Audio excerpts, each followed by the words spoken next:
Sindh university cooperating society में पानी चोरनि खिलाफ कार्रवाइयों गैर कानूनी कनेक्शन काटिया पिया आहिनि। अवां खे ख़बर ॾियूं पिया जामशोर मां मैनेजमेंट कमेटी पारां सोसाइटी में पानी चोरी कंदड़ ऑपरेशन करे केतिरा ई गैर कानूनी कनेक्शन काटिया विया आहिनि।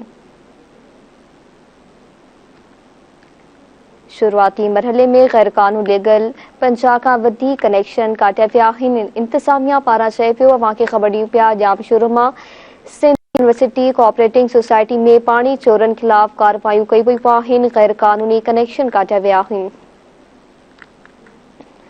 जामशोर मां तफ़सील कंदासीं रहीम बख्श बलोच खां। जी रहीम बख्श बलोच, वधीक आगाह कजो।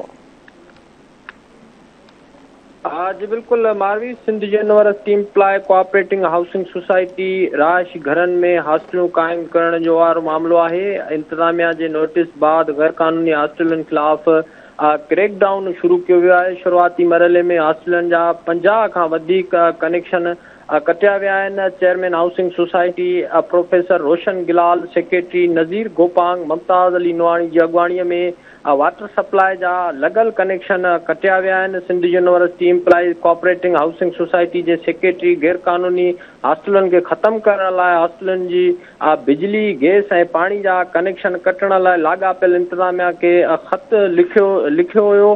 ॿिए पासे Sindh university employees cooperating housing society जे सेक्रेटरी नज़ीर गोपांग जो चवणु आहे त Sindh university employees cooperating housing society में राशि प्लाटनि खे कमर्शलाइज़ करे हॉस्टलूं क़ाइमु कयूं वियूं आहिनि। हिन जो चवणो त केतिरा भेरा नोटिस जारी करण बावजूदि उहा हॉस्टलूं हलाईंदड़ कानून ते अमल न पिया कनि।